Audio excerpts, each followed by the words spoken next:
What's up guys, this is Zepton Tech and this is my review of the iPhone 12. I had this phone for a little over a month and I have quite a few thoughts about it and how it holds up compared to other phones nowadays for this price tag. This phone costs retail $800, $830 unlocked, and there's not really that many sales for the phone unless it is a carrier on a carrier. Looking at storage, it is 64 gigabytes, 128, and it can go to 256. 128 is the sweet spot. It does cost $50 more, but it is securing you for storage in the future because this phone will last at least 5 years. And also with the battery, it comes with a 3000 milliamp battery, but for iPhones, it's fine. I get 8 hours of screen on time, which is great battery life. It has a speaker on the top of the phone and the bottom of the phone. It has still the amazing mute switch slider, which I think more Androids should adopt. And looking at the back, we do have two cameras, a wide camera and a ultra wide camera to get really big shots of scenery or, group picture. Very nice. I think there's a 12 megapixel camera on the front if I'm not mistaken, and it can also shoot 4K 60 like the back camera. With speed, it does run the A14 chip, which is the fastest chip in any smartphone. No phone can compete with how smooth and buttery it is, even though it's only a 60 Hz panel. I could do a little speed test right now, opening a few apps, open weather. It's immediate. I bet I had it in the background though, like Safari. Super quick. Let's open YouTube. I was in a YouTube video. Let's open podcasts, books, wallet. It's very quick and easy to use. I'll never have any problems in the future with this phone because there is virtually no wait time when opening an app. This phone also supports 5G, as you can see at the top of my phone. My camera will focus. You can see there's 5G at the top.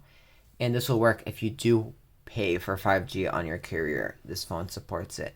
You could see on the side, actually, there is a 5G band. It's blended in, but there's see that bar right here? That gives it 5G. Looking also extra at the design, it has a very small unibody bezel. Getting close, there's virtually no bezel on the sides or on the bottom of the phone, which makes it very nice and appealing to look at, but it still has a very big notch. I mean, I'm surprised they still have such a big notch on this iPhone, but I look at it as an extension of the display. Instead of it cutting into my content, it's actually just, my camera got wiggly.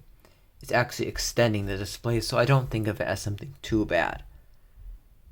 Looking at how fast it can play a game and open it up, let me open up Balloons Tower Defense. That's a game I have on my phone. Let me actually close out of it. I was recording this YouTube video previously, but I decided to re-record it. And see how fast we'll open the game. This is, a couple gigabyte game. And it immediately gets into the action. So if you're getting for do some mobile gaming, you can put everything on the max setting. Let's test the cameras out. Opening up the camera app. I'm going to take a picture of this box right here. And zooming in on the photo, we can see the grain of the Google Home Mini that I couldn't even see. This is very detailed. Looking at the text, also very detailed and easy to read and see, which I'm quite impressed with. I mean, all cameras nowadays can do this. Like, you can zoom in really close on a picture. It's very high quality. But this one, I feel like I don't need to take 2 or 3 images of the same thing to get a good shot. Let's do an ultra wide. So you get, at the same angle, you see how much more viewing you get. It's better if you're taking a picture of a scenery or it's a group picture, but you can see how much more you get with this 0.5x lens. If you had the Pro model, you'd also have a telephoto, which is a 2 times zoom without losing any quality.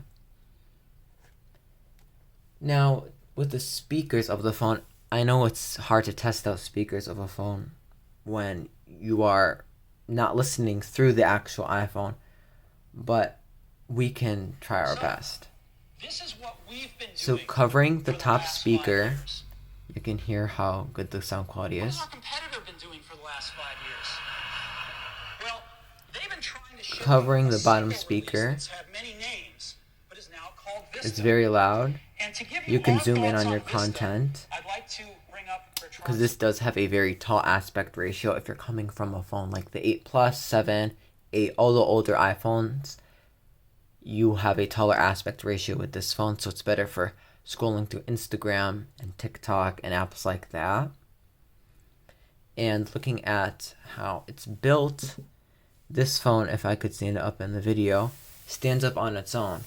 It's very square, very boxy, not the easiest to hold in the hand because it does dig quite a bit, but to achieve this design, it's fully worth it. I have the blue one. It's the new color. I always like to get the new color of the iPhone when they have it. And yeah, I'm very impressed with this phone. Should you wait till 2021 to get the iPhone 13? Only if you want the 120 hertz. If you want that, wait another year, you know? iPhones have a super cycle every now and then. This may be a super cycle, but it is missing a feature that the phone was supposed to have because of delays and how much it can service the amount of phones Apple needs. So that's why it took another year for them to bring 120 hertz. And yeah, that's my review of the iPhone 12. If you have any questions, please let me know. And as always, peace out.